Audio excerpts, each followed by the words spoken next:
bamwe bizigiye imikogote, abandi bizigiye amafarasi, abandi bizigiye amatungo yabo, abandi bafise ibindi bintu bizigira. Ariko ndumva ino saha na kano kanya no guhamagarira kwizigira Uhoraho kuko niwe ashoboye byose. Kano kanya n'ino saha numva no guhamagarira kwizigira Uhoraho kuko niwe ashoboye byose. Ni Imana itwitayeho, ni Imana ituzigama, ni Imana itugirira neza ku munsi ku munsi. Ndumva wofata akanya keza ukavuga ati Mana yanje, nta wundi nizigiye wewe. Wabizigiye Uhoraho bameze nk'umusozi Siyoni udashobora kunyeganyezwa, ariko wamushimangiye ibihe byose. Ndumva atahandi woshira ivyizigiro atari ku Mana yakuremye, atari ku Mana ikugirira neza ku munsi ku munsi. Reka dusangira n'amajambo y'Imana tubona mw'ino Zaburi 125. Hari amajambo meza cane avuga ati, Zaburi 125 uhereye kuno murongo wa mbere haravuga hati, abizigiye Uhoraho bameze nk'umusozi Siyoni udashobora kunyeganyezwa, ariko wama ushimangiye gushitsa ibihe bidashira. Nuno murongo uriko uratubwira yuko abizigiye Uhoraho bameze nk'umusozi Siyoni udashobora kunyeganyezwa, ariko wama ushimangiye gushitsa ibihe bidashira. Ndumva no guhamagarira kwizigira Uhoraho. Niwe mutabazi wawe, niwe mutabazi wanje, niyo Mana ishoboye byose. Aho uri hose wumve wo kwizigira Imana ishoboye byose. Nta handi twiteze gutabarwa, nta handi twiteze kugirirwa neza atari ku Mana yaremye isi n'ijuru. Nk'uko imisozi ikikije Yerusalemu, niko Uhoraho akikije abantu biwe, uhereye none ugashitsa ibihe byose. N'umurongo wa kabiri niwo uriko uratubwira uti, nk'uko imisozi ikikije Yerusalemu, niko Uhoraho akikije abantu biwe, uhereye none ukageza ibihe bidashira. N'aya majambo meza cane ariko aratwereka yuko umuntu akwiye kwizigira Uhoraho muri byose. Hari byinshi bigenda guca intege, ingwara, ubukene, ibibazo bitandukanye, ivyo vyo gutirimutsa canke bikaguca intege, ariko ndumva ino saha na kano kanya ivyizigiro vyawe, ivyizigiro vyacu twobishira mu Mana kuko niyo ishoboye byose. Ni Imana itwitayeho, ni Imana itugirira neza, ni Imana iturinda ku munsi ku munsi. Ivyizigiro vyawe, ivyizigiro vyacu bije mu Mana guhera ino saha na kano kanya. Bamwe bizigiye imikogote, abandi bizigiye amafarasi, ariko wewe nanje twizigire Imana ishoboye byose, Imana itwitayeho, Imana itugira neza ku munsi ku munsi. Ku murongo wa gatatu niho hatubwira ati, kuko icumu ry'ubugabe ry'abanyakibi ritazokwama rishinze mu mugabane w'abagororotsi. Abagororotsi boye kuramvurira amaboko ibigabitanyo.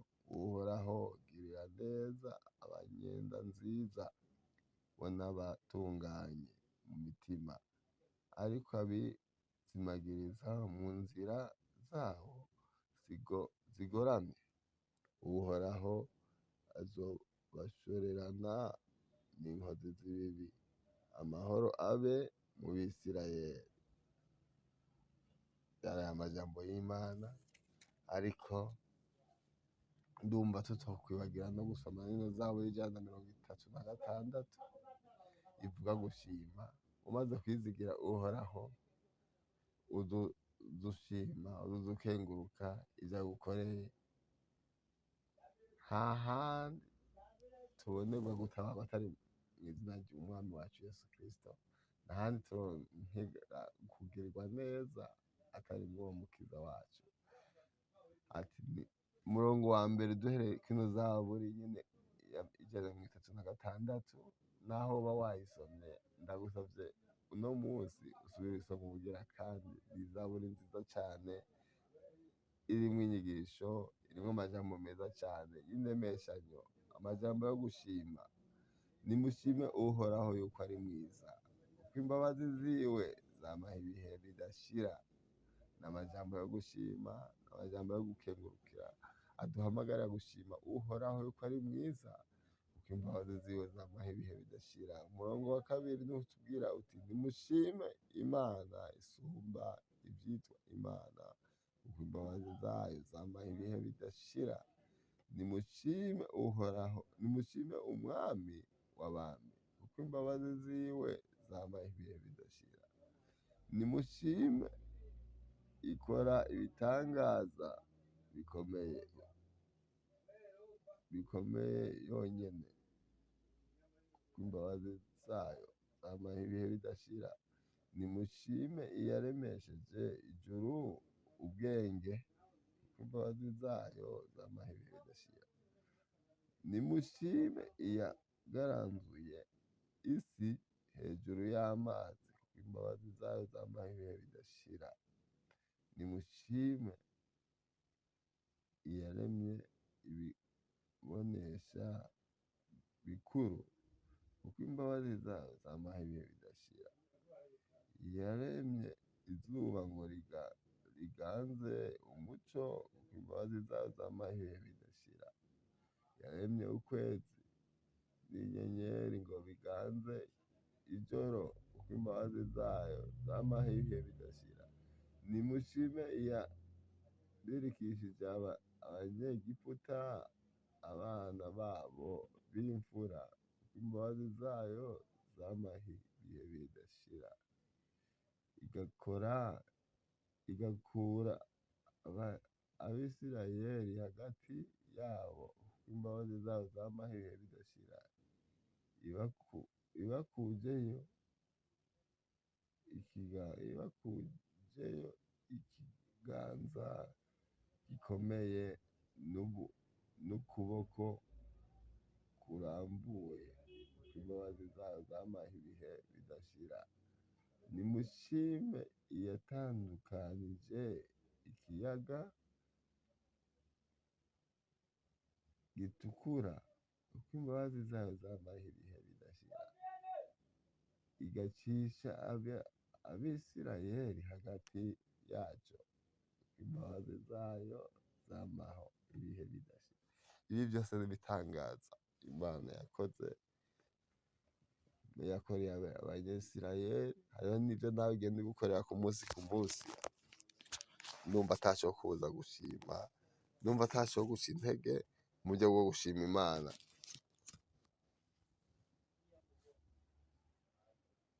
Nimushime iyatandukanije ikiyaga gitukura, kuko imbabazi zayo zamaho ibihe bidashira. Igacisha Abisirayeli hagati yaco, kuko imbabazi zayo zamaho ibihe bidashira.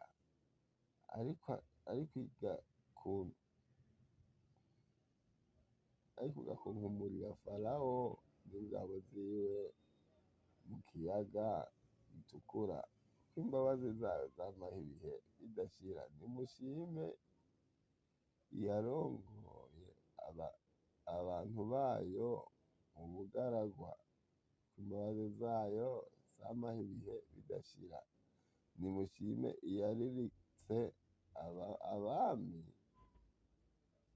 bahambaye, kuko imbabazi zayo zamaho ibihe bidashira. Ikica abami babaye ba rurangiranwa, kuko imbabazi zayo zamaho ibihe bidashira. Yica Sihoni umwami w'Abamori, kuko imbabazi zayo zamaho ibihe bidashira. Yica na Ogi umwami w'i Bashani, kuko imbabazi zayo zamaho ibihe bidashira. Igaba ibihugu vyabo ngo bibe umwandu, kuko imbabazi zayo zamaho ibihe bidashira. Mbere ngo bibe umwandu w'Abisirayeli, abasavyi bayo, kuko imbabazi zayo zamaho ibihe bidashira. yaratwibutse aho twari mu gufafara, amen. Kuko imbabazi zayo zamaho ibihe bidashira, idukiza abagwanizi bacu. Kuko imbabazi zayo zamaho ibihe bidashira, igaburira ibifise imibiri byose.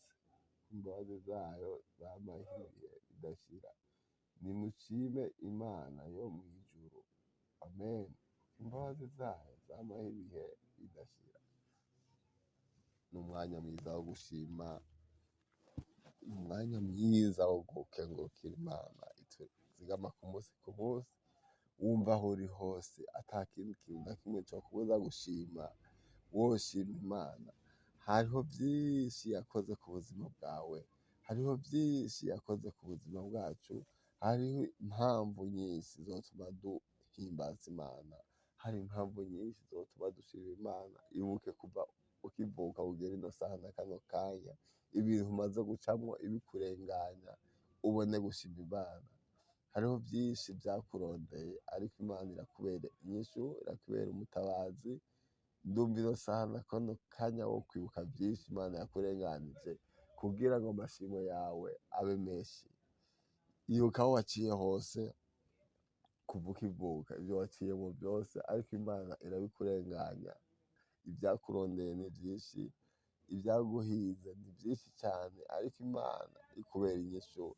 Ino saha na kano kanya ndumva wofata akanya keza ko gushima Imana, uvuga ati Mana yanje ndagukengurukiye, wowe unkunda kandi wowe unyitwararitse, wowe ungirira neza ku munsi ku munsi. Wumva icubahiro cose wogiha Imana ubugira kandi. Hari vyinshi waciyemwo vyakurondeye, vyaguhize, vyashaka kugukura ku Mana, vyashaka kukwica, ariko Imana iragukingira, irabikurenganya. Kano kanya n'akanya keza ko gufata akanya ko gushima Imana aho uri hose. Ivyo urimwo vyose ntibikubuze gushima Imana, ukengurukira Imana ikuzigama, ukengurukira Imana ikugaburira ku munsi ku munsi, ukengurukira Imana ikwitayeho uko bukeye uko bwije. Reka icubahiro cose kirushize kuba ic'Imana ubugira kandi. Aho uri hose ufata akanya keza ko gushima Imana, ko gukengurukira Imana ubugira kandi. Ntihagire ikintu na kimwe kikubera intambamyi mu buryo bwo gushima Imana. Wumve woshima, wumve wokenguruka, wumve wotaza Imana yakuremye, kubera niyo ishoboye vyose. Ni Imana itwitayeho, ni Imana itugirira neza ku munsi ku munsi, ni Imana ituzigama. Umuntu ashima nuwuba yarabonye ico Imana yakoze ku buzima bwiwe. Nawe banza wiyumvire ico Imana yakoze ku buzima bwawe, hama ubone gushima Imana. Naho wokwiyumvira kwizi mpwemu uriko urahema, ukiyumvira ati none izi mpwemu je ndiko ndahema naziguze iki? Nta kintu na kimwe waziguze, n'ubuntu bw'Imana Imana yakugiriye, n'ubuntu Imana yakugiriye kubona uriko urahema zino mpwemu z'abazima. Naho woba ugwaye, ariko nturava mw'ino si y'abariho, nico wogishimira Imana, ukumva amashimwe yo gushimira Imana ituzigama ku munsi ku munsi. Uko bukeye uko bwije, wumve ico wokora ari ugushima, ari ugukengurukira Imana. Nta yandi majambo numva twovuga atari amajambo yo gushima, atari amajambo yo gukenguruka, atari amajambo yo gushimira iyaturemye. Aho uri hose ivyo ugenda ucamwo vyose, simbona ahantu uri, ariko we urazi ahantu uri. Ivyo ucamwo vyose ufata akanya keza ko gushimira Imana uko bukeye uko bwije, nayo uyereke ivyo ukeneye, nayo izobigukorera. Ndazi ni Imana ishoboye vyose, ni Imana kandi ikunda abo yaremye, ni Imana itwitayeho, ni Imana ituzigama ku munsi ku munsi, ni Imana iduhezagira, ni Imana ishoboye vyose. Aho uri hose rero ino saha na kano kanya, ndumva atacokubuza gushima, atacokubuza kudugiriza icubahiro Imana yakuremye. Ni Imana ishoboye vyose, ndumva ata kintu na kimwe co guca intege mu buryo bwo gushima. Murakoze, mugire ibihe vyiza. turashimiye Imana yaturonkeje kano kanya ko kuba imbere zayo mu buryo bw'amashimwe, mu buryo bwo kwibuka ivyo Imana igenda idukorera, nawe ugire ico ukoze mu buryo bwo gushima, uvuga ati Mana yanje ndagukengurukiye ku kuntu unkunda, ku kuntu unyitwararitse, ku kuntu unzigama ku munsi ku munsi, reka icubahiro cose kirushirize kuba ic'Imana.